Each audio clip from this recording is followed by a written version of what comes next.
Welcome everybody. By the way, we are coming back from a long hiatus, but we have a lot of really awesome events coming for the next several months. So keep paying attention to those meetup invites and meetup notifications, because we're going to be scheduling a ton of awesome sessions in the coming months. So for anyone who's new to this group, we always do a really quick intro spiel about who we are and what we're about. If you hadn't noticed, we are a collection of Power BI enthusiasts, and we're focused on the west side. There is an east side Power BI user group. So we're west side, but have the luxury of doing pretty much inviting anyone from any geographical area because we're virtual right now. And basically our purpose is to spread knowledge and learning, and we can all grow to be better at what we do. So a couple of reminders: if you're comfortable, we would love to see your smiling faces, and just be respectful to one another, ask a lot of questions. Yeah, get the most that you can out of having Reid here, because he has a lot of good information to share. So we would love all of your participation in the chat or by raising hands, asking questions. We love to see that. Some community announcements. So we have a meetup scheduled. The announcement just went out for it yesterday. For May 15th, we're going to have Avi Singh come and talk about Copilot and Power BI. And then we're also working on scheduling an in-person happy hour. Exact date TBD, but we're looking at sometime in May. So if anyone local to the Seattle area is interested in joining that, keep an eye out for announcements related to that. We get the best speakers in the world. I'm just dropping it again. We do. Reid Havens, Avi Singh, bam, bam, bam. Love it. Yeah. And without further ado, I'll pass it off to Wesley to introduce our awesome speaker today. Cool. Thanks, Alina. Yes. If you're joining late, joining us today is Reid Havens, the founder of Havens Consulting Incorporated and a Microsoft MVP. Reid is a seasoned professional with a wealth of experience in technology and organizational management and business analytics. And he's with us today because particularly he's got background in Power BI. Something I did not know about you, Reid, is that you have a master's degree in organizational development. Yeah, that's really cool. So cool. And a background in consulting for Fortune 500 companies. In addition to his corporate experience, Reid shares an affinity with academia, as I do. He's been teaching a number of business intelligence, reporting, and data visualization classes at the University of Washington, as well as other universities. He also co-authored, I didn't know this either, co-authored the DP 500 Enterprise Analyst Cert, the Azure Analyst Cert exam for Microsoft. No idea. Yeah, pretty much every cert that's come out, I was involved in the quiz questions for the PL 300. I actually wrote the official exam questions with a group for the 500, and then I wrote the practice exam questions with a group for the DP 600 that just came out. So when I don't pass those exams, you're the one I get to blame? Yes, so there was a question like, man, this is a horrible question. Ah, it was horrible question. All right, yeah. Perfect. That makes me feel so much better. He's developed and delivered numerous training curriculums to companies around the world. Please join me in welcoming Reid Havens. This is where we clap or virtually clap. That's and I will stop sharing my screen to pass it off to you, Reid. Excellent. All right, so yeah, thanks everyone for joining in. As you've probably also seen from the chat, there are some topical screenshots that actually were relevant to reporting in Pitfalls. I normally don't talk about misuse of text boxes and stuff, but the two images that are in the chat history, that first one, which is a scrolled image of the selection pane, please do not put 85 text boxes as titles in onto a report page. While it might look okay, it will be horribly slow, and a major pitfall that you want to avoid. So the fewer visuals, the faster things will load, or objects that are on a page, because every one of them requires rendering time. But it gives you an example of one of the scariest and nastiest looking report pages that you might ever come across. So I felt that was a good thing to topically share as I go through this. But coming to the topic that we'll be getting into 2 today, Power BI pitfalls that we can avoid. I'll put a little bit of an emphasis and focus today to start with on the report layer, and then I'll also move into modeling as appropriate. And just for a time check, what's an approximate time that we normally stop for, just to make sure that I keep track of the time as we go through? I mean, honestly, like maybe 12:55 just to leave room for questions. But I mean, sometimes we go Okay. till 1 and then we run a little bit over. So Perfect. So approximately Yeah. 45 minutes. So yes. good. But yeah, let's get into what we'll be talking about today. So they've already given the spiel about myself, so I'll just summarize that to say that I do have a kind of a persona or an avatar that you can see in the upper right, which is the VizWiz. It was a nickname that was given to me, I think, by Mike Carlo, like somebody years ago. And like, oh, visualization wizard, I like that. And like, I should turn that into a persona that I can use on my YouTube videos. So I do a lot of content, like most MVPs. So I do a recorded video that uses release every Tuesday, and then I also do a live stream each Friday. So I've had pretty much everybody under the sun across both the community and Microsoft. Everybody from recently, I had Bogdan, who is the vice president of Azure.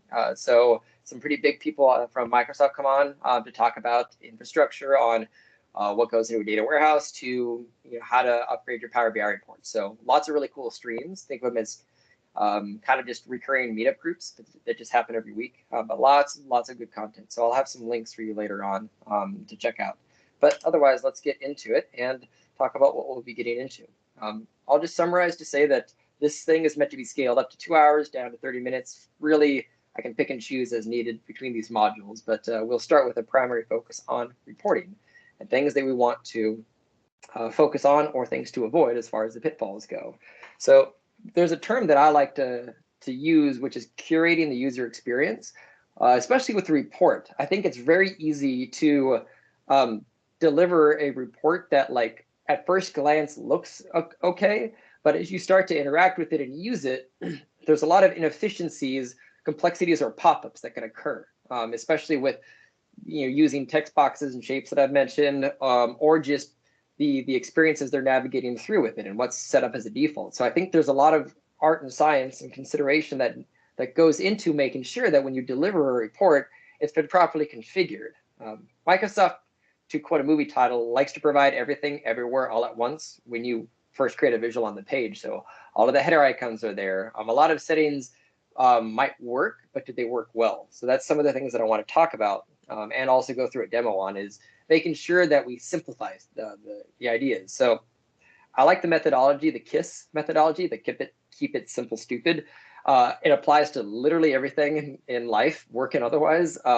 Simpler is better in almost all regards on stuff. And the minimal amount of interactions, data, and complexity that you can have on the screen that still lets a decision be derived from the report, the better. So I want the simplest, cleanest, most streamlined report page as possible. People are curious, they click stuff. So give them less things to click, they will be less distracted. The configurations, as I mentioned, this gives a nice just summarized list of the things that we can configure as a part of the default user experience. So all of these things can be configured and reconfigured or even turned off. But it's things to think about, and like, what do we or do we not want to provide? There's that another quote that I like is the just because we thought so hard about whether or not we could, we didn't ask ourselves if we should. So just because you can do something or can use a feature doesn't mean you should use a feature. So what's the minimal amount of stuff here that we can configure or even remove that still allows the report to be meaningful, but also not lacking in anything? So let's look at some examples in here, talking about the filter pane, and then I'll actually have some configurations that I'll walk through from a discussion point and go through a demo. So the filter pane is going to be getting better. Miguel Myers, who is in charge of the PBI core visuals, basically he's the product manager now for the canvas and the visualizations, has some big plans and changes coming for this, just like all the updates we've seen coming for the cards and the slicers. The filter pane is very useful on providing sets of filters for people at the report, at the page, or at the visual level, but it also comes with certain complexities when it comes to the design, and to make sure it is not, it doesn't become too complicated for the end users.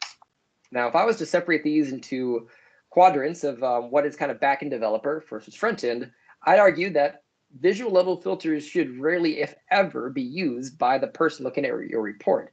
It's pretty rare that somebody should go to one particular visual, open the filter pane, scroll through all the fields that are being used into there and find one filter to filter on. It's usually things that are going to be more at the page level or the report level that you'd filter on. So there's a degree of hiding these that we want to keep in consideration. And also why we will be making some changes and doing a review of the report once we publish it to the service, because there are about 3 different changes that you can do in Power BI Desktop. You can't actually observe the effects until you publish it to the service, which can make development tricky because you can't truly audit anything in the desktop environment. So let's go further in to what I was just discussing, which is the idea that if you apply certain filters, you ideally would like to lock and or hide them. And let's observe what this actually would look like. So as an example, if I had a page title by top 10, if it's not locked, a user can remove it, which may not be something we want to do, depending on how curated your visual is. But also, if it's not been hidden, you'll get situations where this starts to show up in your filters affecting this visual. Now, this to me is another very impactful feature of Power BI. I love the drop-down list we have for this, but I've come across so many reports where there's like 10 to 12 different filters where something does not equal blank, something greater than 5. All these developer filters that were done at the page level, they were done at the report level. Maybe a couple filters were added to the visual itself. But what you end up with is this massive list of like 10 items with these kind of confusing designed filters that the end user might not understand, but the developer put there for a particular reason.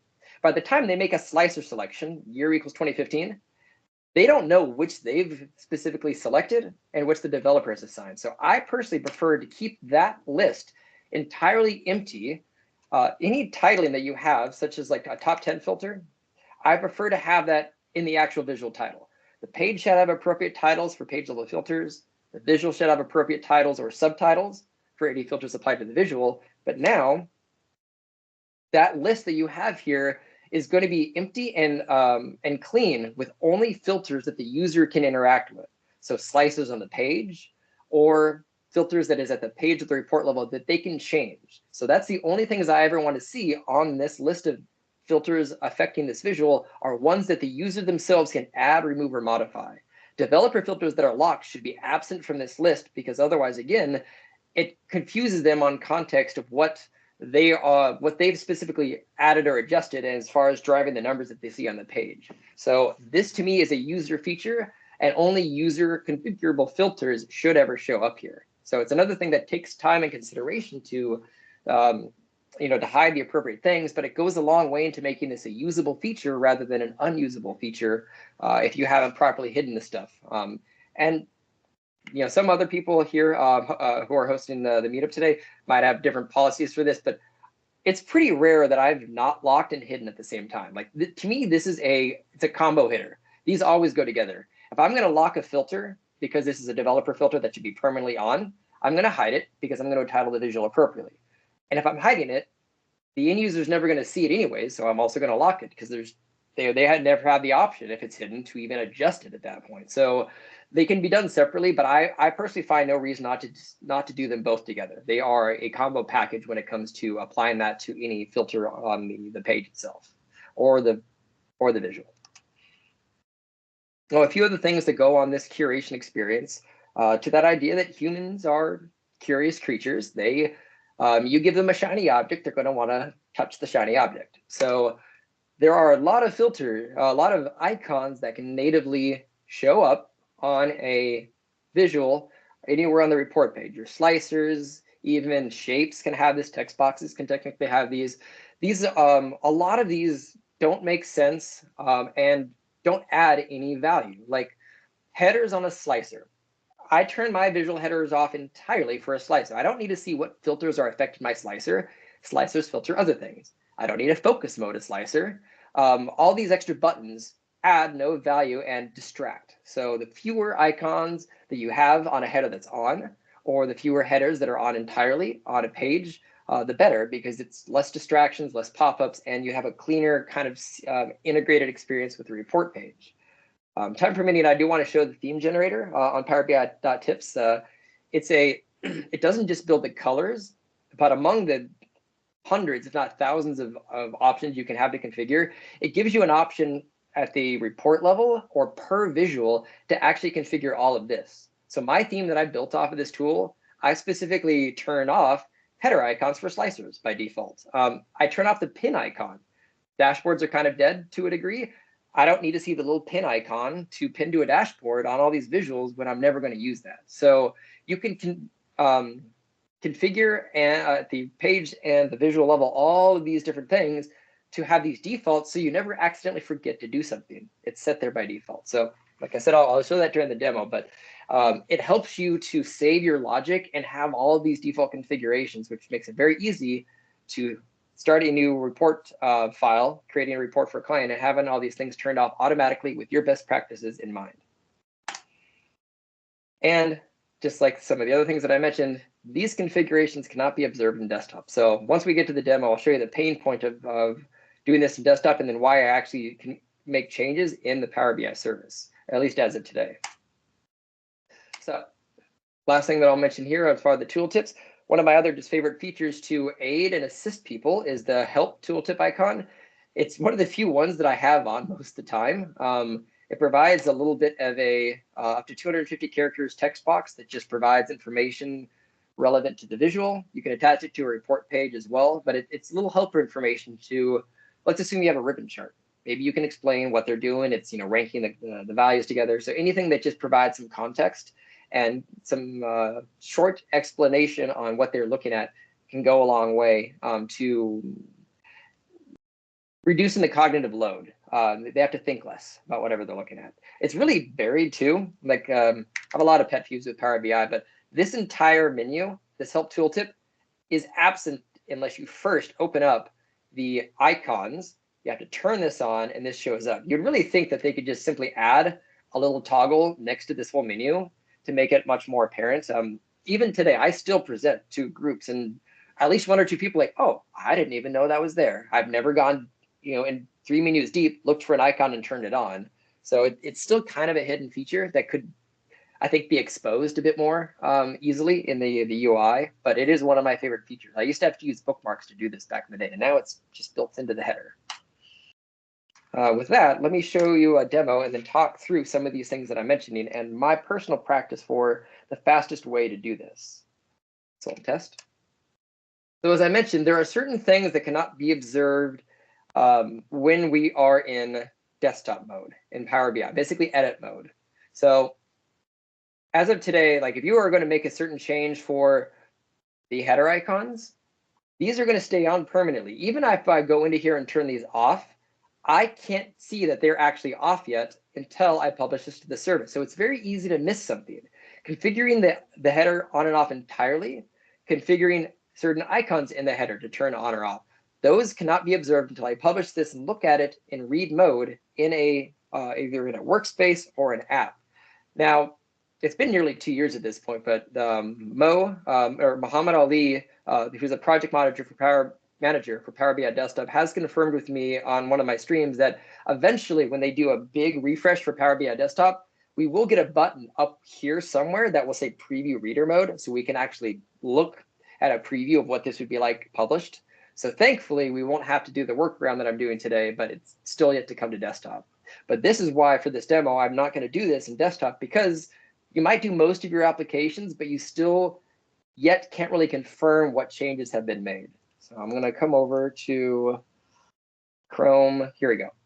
So that is this report published into the service. And right now I'm in the workspace in read mode. I have a button to edit if I need to make changes. But in this mode now, metric selection that I just showed you, that has the header icons turned off. So now when I am in reader mode, I don't see those icons. These are those pop-ups that I'm trying to avoid. So I don't get a pop-up here if I wanted to configure some of the header icons. So as an example, this pin visual, is that something that we actually need? Do we want to have that as an option for them? If that is something extra and unnecessary that they don't need for this particular visual, that's something that we can consider going to the options, general, header icons, and I'll turn this off down here. And again, turned off, but not observed yet. Coming back to reading view. And notice that I'm making these changes in the service, by the way. If I had to do this in desktop, I would have to go to desktop, make the change, save the file, republish the file, come back to the service, test it. It's a lot of back and forth. So I actually, for things that I've missed, if there's just a couple of items, I will make a few edits here. I'm going to come and then I'll actually download a copy of the file, push it back to SharePoint, OneDrive, Git, wherever it's been stored. But I just re-download it. I found this is a faster iteration than, again, republishing, especially if you have like a 200 megabyte file. That's a lot of waiting for the file to republish every time. So it's not perfect, but it's the fastest way that I've found to iterate through this until we get the reader mode preview in Power BI Desktop. But that's something that we want to think about, is what things do we need or not need as far as the header entirely, certain header icons, again, like slicers, things that look like they would break something. If a user comes into here and like, oh, what does this do? That's a horrible experience. Why would you ever need a focus mode, a slicer, and it looks like something broke unless they see that there's a back button. So anything that can seem to cause errors or problems for the end user, we want to remove and curate. Now, on the idea as well of the filter pane, as I mentioned, the goal of the filter pane is to have two scopes for the end users that I would want them to have to access. Filters on this page. Now, again, I locked it, but if this is designed to be something that's maybe just shuffling something onto the rug that's needed for modeling. The developer had to add it. They don't need to see this. If this context does not make sense for the report page and it just causes confusion, if you lock something, you should likely hide it too. So I'm going to come back here, ensure that that's also hidden. And again, you have to be in reading view to see that. But the other big one that I have as a pet peeve is I really hate the fact that if you click a visual, all of this filters on this visual, it opens up, you get a massive amount of these, and you have to scroll down to find the rest of your filters, or you have to click off of it. So I really do not like that these all show up. Now, as of today, you still have to hide these one at a time. I'll talk about a light at the end of the tunnel that we have for this that's coming soon. But for now, it is a manual process to do those. But if I'm using my filters pane with clients, I make sure to do this because I don't want them to click a visual and have all these pop up, shoving the rest of the relevant or applicable filters down the list. So you have to go through, and yes, you do have to hide these. Now, this is a reason that I wait until the report page is entirely done, because as soon as you add a new field from your data pane into the visual, that's a new filter that has to be hidden. But once they're all hidden, at least, you get a much cleaner experience in reading view. The relevant filter stays there, and if I just happen to click a visual, I even missed one, so one left. This one, there you go. Reading view. It doesn't break my experience anymore. I click the visual, it's fine, nothing's actually happening. This doesn't get shuffled around, those don't come up and populate it, and they don't accidentally add a filter at the visual level. So it is a little time consuming, but it goes a long way to curating the list and making the filter pane less scary and complex. Now, there was just shown in preview at the Fabric conference that I presented at a few weeks ago in Vegas for Microsoft. Rui Romano, who is in charge of the TIMDL, the new readable definition language for the model, he previewed a PBIR, which is the Power BI report. And now it's not a new language, but they have basically added a bunch of formatting to the JSON code, which makes it a lot more readable. Now, the only reason I'm mentioning this is I'm imagining once this comes out into public preview, there's probably going to be a lot of people who will build tools, and maybe I can find a developer to help me do it, but I will guess that there will be things to do this automatically. Some external tool in Power BI where you can click a button that automatically hides every visual level filter in a report. I've been waiting for that day for like 4 years at this point, ever since the filter pane came out. But I think there is a light at the end of the tunnel for us that at some point in the near future, when you're configuring these things, there are going to be tools that will help you apply or batch apply reporting best practices. Like I would like to go through and hide all the pin icons on every visual or something like that. So I think there will, in the next 6 to 12 months, we will start seeing tools that will help automate what I'm showing you how to do manually. The practices will be the same, but you'll be able to do it faster. So I am excited for this year because of this new like readable definition language for the report, the code that basically scripts out the report pages, and the external tools that I think will get built off of those. So like I'll keep an eye out for that if you're curious on that. But I think there will be a lot of tools that will help you save a lot of time on development on both new reports and fixing older reports as well. So things to consider. Now, the last things that I'll mention here as well is, again, just that idea that the only things that should be in this list here for the data as of and all these others are, these should be user configurable filters. So metric selection here, that just changes the visuals. So that is something that is user configurable. That should stay in this list. The data as of, that's just an end date marker. Do I go through current month or do I go through only closed months? Again, it is a filter that's added, but it is a filter that can be reconfigured by the user. So those are the only things that I would ever want to see in this list, because it tells the user what they have added or what they could adjust. So that's what the scope of what I want in this list whenever we're doing stuff to that degree. Now, before I move over into desktop, are there any questions at all on any of the curating the user experience from the report perspective that we have either in chat or if anybody wants to come off mute? I think, do people have an option to come off mute? Okay. Yeah, so feel free to come off mute if you want, if you have any questions. Otherwise, I'll give that a pause to take a drink, and then I'll move on to the more of the modeling section as well. Yeah, I definitely didn't know about the help header icon. That definitely changes things for me and helps me get rid of some of those bookmarks and hovers that you mentioned before. Yeah, I'd never seen that. That is totally buried. It is super, yeah, it's very useful, but it's, why is it just a buried menu? That's the thing that just really, I have given that feedback so many times to Microsoft. Oh, please just put that as a permanent menu there. I gotta say, the one time I went to use it with a client, they basically asked me to put a novel in there. They're like, here's a 2,000 word thing we'd like you to embed there, just so that everyone can get context. I'm like, yeah, there are other places for us to put that. Yeah. It looks like it lets you use both the novel in your case, Wes, or a report page as well. So it's kind of a way to maybe hack another report page into your visual as a tooltip and get maybe multiple tooltips on one visual. I'm just that's I mean, you can only do 250 characters on a right. But like, if you hate yourself, you can. Which I do. Let's see, and then tooltips, report page, that one. Just, well, not it was tool up here, right? The tool, it's not this one. It's header icon, help. There it is, the help tooltip. Report page. Yeah, so you could have a novel. It's just why would you do that? Yeah, why? Yeah. Like, that's too much for anyone. If I clicked on that, I'd be like, I don't have time to read that.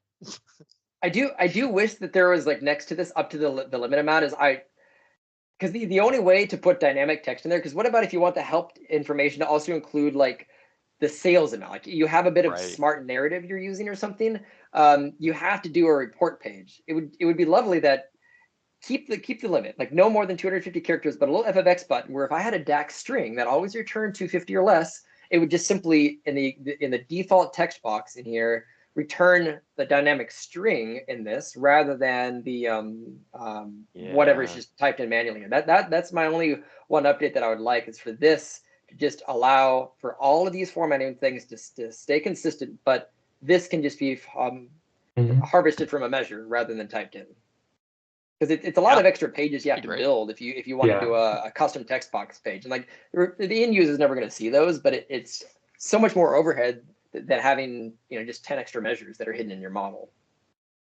Yeah, if you're doing a bunch of them too, you just end up with like pages and pages of hidden stuff that you have to dig through each time. Well, and if you have 5 visuals on a page and 10 pages, like that's a lot of hidden tooltip pages.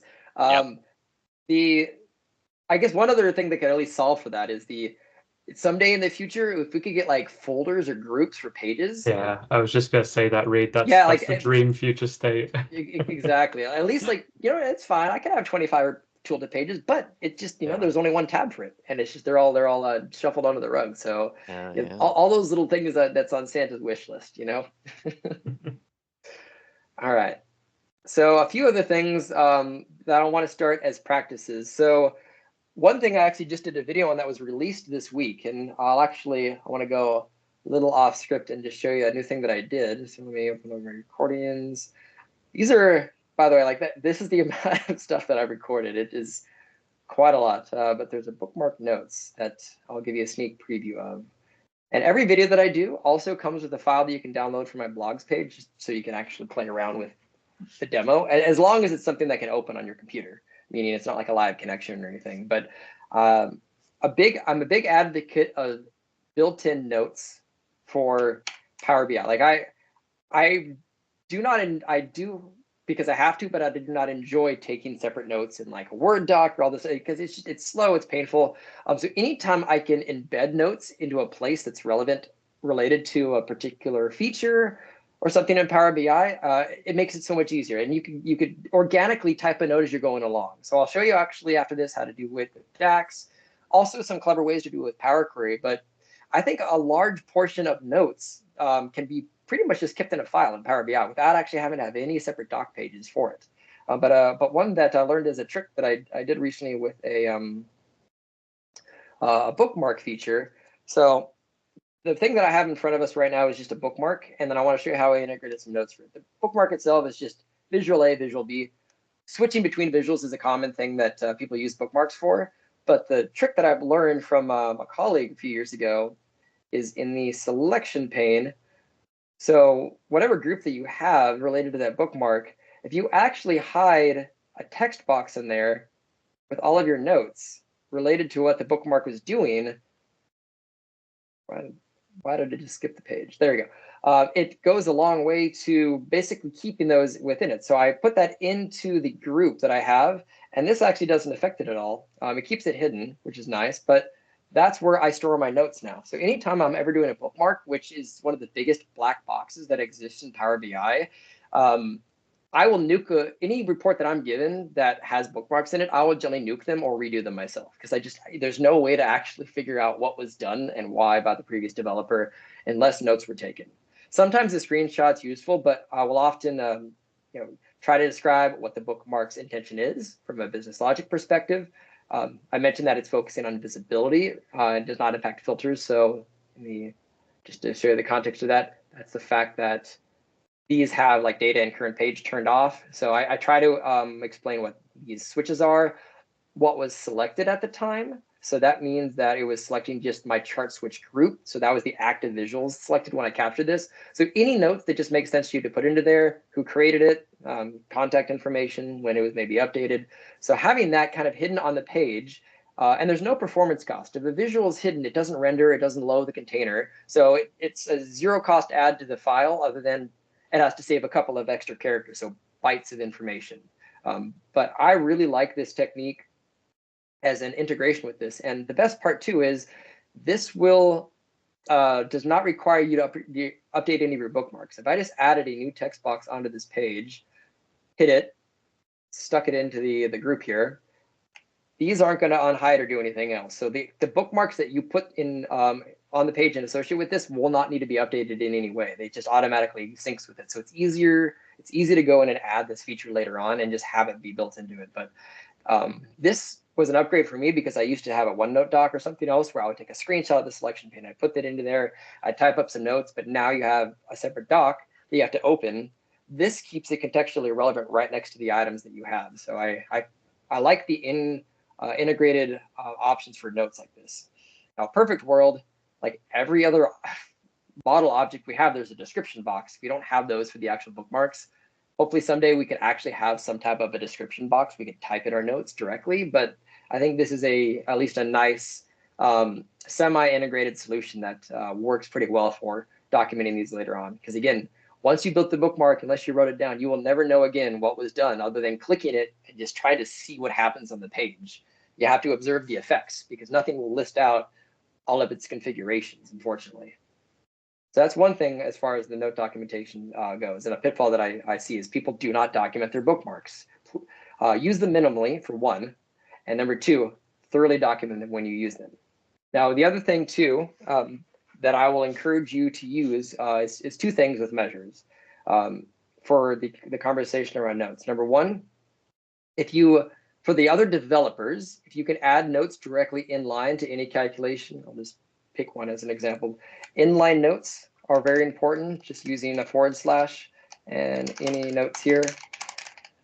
Very helpful for a person working on the model. The end user cannot see this though. So if you have a golden model, I highly encourage you to use the description field for calculation. And two practices that I do with this. So one of them is simply just putting the actual measure code in here and just having that mirror whatever the formula is. And that simply just shows what's the formula itself. I believe now there is the in preview create with Copilot, which will actually help explain the measure. This is a simple enough one. So, oh yeah, I have to attach it to a Copilot workspace. But at some point, this will probably percolate down to Pro. You need a certain level of premium to actually use this, unfortunately, just because it's expensive for them to run. But you'll get organic descriptions in natural language that will describe that stuff. But the end result, regardless of what's in the description, what was that measure was analytic selection. It will show up when you hover over it. So if somebody's connecting to your model as like a connected data set using the Power BI, it's funny that it still says data sets in here, even though it's been called semantic models since September. But if they connect to it in here, they never get to see your measure, the code behind it, but they can at least see the descriptor of what's being provided for it. So what that does is that helps you increase adoption. I find that if you provide a little transparency on the calculation, like if you have a measure called actuals var, okay, it's a variance, but a variance of what? Like you might not get the context if you don't know the folder that it's in. Is it actuals minus budget? Is it budget minus actuals? Is it actuals divided by budget? Until you throw it into a visual, maybe the name isn't explicit enough to describe what it is, but the tooltip can help for that. So as much as I can when I'm building out these things, I want that data pane to be as organized and as descriptive as possible to make it as easy for people to use when sharing their reports out. Like if they were going to look for the word date, ideally, you're not going to get something like this, where it's like, oh, well, there's 35 fields related to date that I can use. Which am I supposed to use in the visual that I'm trying to bring in? So one of my best practices that I try to instill into people is act like a report developer. Try to build a self-service report or a pivot table. Search for the commonly searched terms. So date, sales. How many fields are you getting up? This doesn't have sales, but how many fields show up in your list when you see that? And how complicated does that look if somebody's trying to find something? So try to enforce certain fields that are being used on your dimensional tables versus fact tables. Definitely at a bare minimum, please do not use auto date hierarchies. Every report that I clean up and audit almost universally has this turned on. It's the fact that you see these, anytime you see this calendar symbol, that's something called auto date time, which works for a person who has spent 30 minutes with Power BI and they need a report in 60. It's a really quick and easy way to get year, month, quarter, day, but every single date, time, date or date time data type column that you have gets an auto-generated invisible table attached and connected to it. And that could add tens, if not hundreds of megabytes to your model, depending on your ranges and how many date columns you have. I'm just going to get rid of that for one. Click OK. It should take a second. Look at how fewer fields I immediately have left. So now I have stuff that I would want to see. So my two fact tables have dates that I wouldn't want to show. So I'm going to hide those. And now all I have left is things that would make sense to use in a visual. So my calendar hierarchy, I'm going to get two because one's part of my hierarchy, one's the original column. I have a metric for last refresh date, a flag column, and then a special like date selection custom table that's connected. But all of those are things that I would now want to use in a report. So this goes a long way to, again, increasing adoption, especially when you're doing shared data sets. But taking a bit of time to curate your fields list curate your report really helps the people who are consuming either of those, just because both can so easily get complex, and then it's a non-starter. Like you have enough friction now to either look at the report or to try to build self-service, even though you technically have self-service in your company, that a lot of people aren't going to leverage the information or features that are provided to them. So little things here, I think, go a long way in terms of slowly chiseling away some of the fat on the stuff that you need to bring in. So I've talked about measures and a little bit of the field list cleanup. I'll stick with one final tip on this, and I want to also show some notes in Power Query. But one other way to also curate this list a bit is, first and foremost, if you have the option, create a measures folder for one. Don't just have your measures randomly scattered throughout your fact tables. It's really hard to find that stuff. Am I supposed to use my sales column? Do I use my sales measure? So just having a dedicated measures table at the top really goes a long way to organizing and kind of separating your logical calculations versus your physical categorical fields, like your date, your geo information, things like that. The simplest and easiest way to do it, just use the enter data button, put an empty table in your model. I'm just going to call this metrics for demonstration purposes. I don't need to put anything in there. It is just a manual table that will be an empty vessel to put all my calculations in. And show up in just a second. Okay. And I'm just gonna add like one calculation in here. Where's metrics? Let's just put a random calc in here and just measure equals 1, something. There we go. Just a dummy measure that goes into here. And now you can right click column 1. You can completely delete it, get rid of every column from that table. And as long as one or more measures are in there, it won't actually eject the table from the model. It keeps it, but it will be columnless. It becomes a folder that contains your calculations, and it reorganizes it, changes the icon, and sticks it at the top to hold your calculations in place there. So it's a really great way to have essentially a folder that will be sorted alphabetically above your actual physical tables, where all of your metrics, measures, calculations, whatever word makes sense to you, so organizes that at the top. Now, I'm going to do something, and I want to see if anybody can guess why this doesn't work. So let's just assume that I wanted to call this measures. See what happens when I try to call this. So what does this mean? The name of the object table cannot be the reserved string measures. So why do you think I cannot call this measures? I mean, besides just repeating what this is, what does this imply about my model? What's in there that I cannot see? We can observe that with the newest feature that came out in like October, where you have this new model view.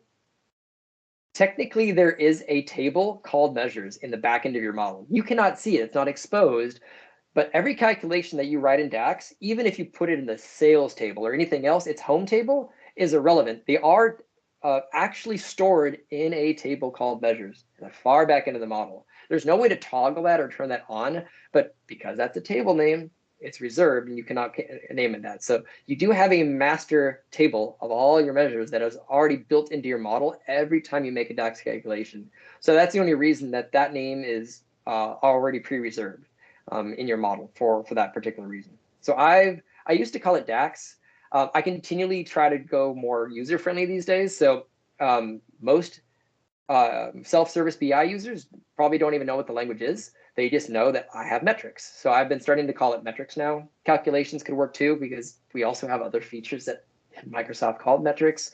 It's hard to find the right name sometimes, but whatever name works for your organization and within the vocabulary that you have, that is what I would probably call the thing at the top. KPIs could also work potentially. And the last thing underneath this is also the idea of foldering. So yes, I have a measures folder. You'd also, I'd ideally recommend not having somebody open to immediately seeing 60 calculations at once. Having these in some type of a group goes a long way. It's like finding a file. So your company hopefully does not have one folder with every single document that your company has. You have folders and subfolders, all up, so you follow a natural train of thought to find the file that you need, organized in some structure. We have the same thing available with DAX to do this. So the pitfall is essentially too many measures at once. Or we can do something, we're like folder A. I'm using the display folder option in here. We're going to do folder A there. And actually a little trick, if you have a mixture of top level folders and measures and you don't want the folder to be sorted alphabetically, put a period in front of it and then make sure it stays at the top. I wish you could choose to tell it where to sort manually, but a period, an underscore, a tilde, any symbol like that will then ensure it's at the top. Do folder B to this one. Obviously, the period doesn't matter if you have no measures at your top level. So it's almost following the same type of principle that I have with my Teams channels. So if I actually have a Teams channel created with a folder structure, no files ever actually go in that top folder. Everything else has that first level only has subfolders, and then everything else follows organically from there. I kind of follow the same principle with DAX. Is this top folder of the metrics, DAX, whatever it is, will never have a measure at this level. It always has some series of grouped folders from here, and then subfolders and subfolders down from there. But these will always only open up to that. So I find it just has an easier organic path as it goes through that stuff. But the remaining trick that I want to mention about these folders is, one, once it's made, you can drag and drop. You can just move them around, but you can subfolder and you can multi-folder. Something that was adopted over from SSAS days. So let's assume that I had a calculation, and I'm just going to rename this act minus bud. Let's just think that this is an actuals minus budget calculation.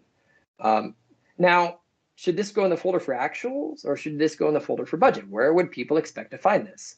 So if it's both, it's in a depends scenario, you could put this in a folder called actuals. And then if you do semicolon, budget puts it in both. It shortcuts it into 2 or 3 or 4 or 5 different locations. So if I close this, one measure, but it's in both folders. So just so you can understand that, I'll paste this here. Actuals budget. That's the way to split those. And if I did actuals budget folder 3, so any number of subfoldering that I needed to do, I need to put a semicolon there. And again, once they're created, you can drag and drop. But if you want a multi-folder, you actually have to type the script into here. But multi-foldering can be done. Helps people find the file, especially if you have it depends ambiguous scenario. The other one that's really useful is subfoldering. So actuals and then \variance. So if I have my actuals folder, but then underneath there, I have a subfolder that I want to do for variance because I might have enough measures in my actuals folder that I again want to split them. So that's when I'll do a subfolder, and that can go as many folders deep as you need to. And even an example here, this in, and then if I did a semicolon, let's do budget variance folder 3.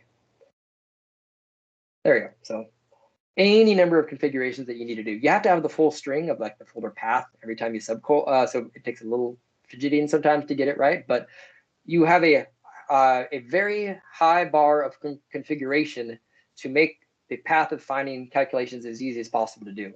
My rule of thumb is if I'm just going to look through this list and at some point I have 25 calculations in my actuals folder and I notice that I have about 6 calculations that are act minus variance prior year, act minus variance percentage, I could probably just put that into a folder for variances. So there's no hard number that I have for this, but as soon as I usually see a grouping of at least 4 to 6 or more calculations that are all part of the same thought process or something people want to find, that's when I start to folder and organize them. Just again, to help people find it more organically and not to have to scan through a list of stuff.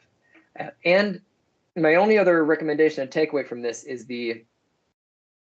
because these things are sorted alphabetically, the thing that you have on the far left of the text is going to group them. So if I had duration text median, page median time, those would all be in random different spots and median wouldn't be associated next to each other anymore. So you either through foldering or naming, I would say the things that you would want to see next to each other in a list should either be added to a folder or named at the top level appropriately. And this is generally what I do in my practices is anytime I have a calculation that's based off of another one. So if I have actuals year to date, what I'll usually do is actuals parentheses year to date or actuals variance, actuals parentheses variance. So anything in parentheses is indicating that it was based off of this initial calculation modified somehow through filters or calculate or something else, but it's a sub-calculation referencing a core one. So that's my naming convention of how I go through those. But again, this is art and science that goes into this, but any way that you can go and help organize these to reduce the complexity goes a long way for users to, I think, just navigate your experience a little bit better in this field list. Yes, exactly. Hidden Gems by Reid. I'll do a really quick and dirty thing just because I know we're at time on the notes for Power Query, but it's a buried feature, but there's a way to add inline notes without actually ever going to the advanced editor on any step that you have. So if you right click on any step and you go to properties, you have a description box. Notes, adds a symbol, and has a little tooltip on the explaining what that step was. It does add it in the as a it's a code comment that gets added into here. And I've shown so many people who used to type it in the formula bar or in the advanced code editor, but the UI has it buried and hidden in the properties list. I had to have somebody else show this to me like 5 years ago because I just never thought to go to the properties menu. I know what that step does. I don't need its properties. I go, oh, no, that's where the notes go. Like they should have a notes button on the main menu. So it's kind of like the help tooltip. It's it's there, but you have to go hunting for it. But that's one of my favorite hidden gems. You get an icon, get a tooltip, and you can type in notes at the applied step level. And you don't get an icon, sadly, at the query level, but also the query can have tooltip notes. If you type in something to explain what that query is supposed to do, same thing. You will get a little note pop up that will provide that text. Just sadly, no symbol next to it. But those are my two little recommendations to finish off the notes conversation. I know we're at time, so I'd like to also open it up now just for anybody that have any questions, comments, or just open chat that we can have a bit more of a discussion on at least some of the stuff that I showed today.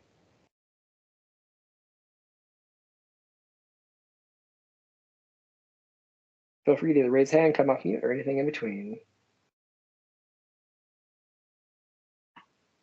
I'll stop sharing for that. Stunned. Everyone's just stunned in silence. Was that? Yeah, that multiple folder hack is blowing my mind right now. It's really nice because it's like, where am I supposed to put this? There's like four folders that this would make sense to have in. Yeah. And no matter what, the person will be right.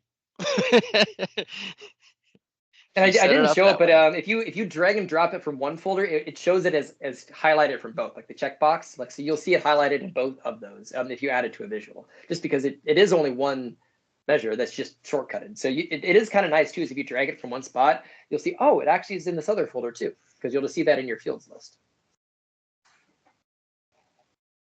Yeah, thanks, Reid. Definitely some tidbits I'm putting into practice as we speak. Yeah, I've been taking good notes. All the small things add up, right? It's it's the parts that are greater than the sum of its whole. Definitely. So a few seconds here, a few seconds there, and then off to the races. I will say again, like keep a close eye out for a lot of these report practices analyzers. I know the Power Ops new tool does that now. So it runs the best practices analyzer on the model, but it also does that on reporting. And I've helped him a little bit with some of the rule sets. So do you have any report level filters that are not hidden? All this other stuff. So you can actually, rather than having to go find the problems, there will, I think in the next year, continuously be more and more tools that will tell you what those problems are. And at some point it will fix it automatically, but at least short term, it gives you just a list of things to go fix yourself rather than having to go try to find the needle in the haystack of those. So I think fixing up a report will continue to get easier and easier and a lot more automated, which it'll save me a lot of time as a consultant for sure. Mm-hmm.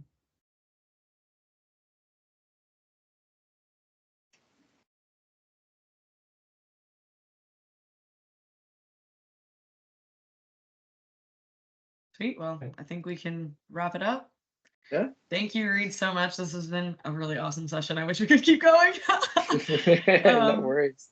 Yeah, and to everyone on the call, thanks for joining. Hope to see y'all next month, either in person at Happy Hour or our next meetup on May 15th. Thank you so much. Thanks, Reid. Thanks, Phil. everyone. Thanks again, Reid.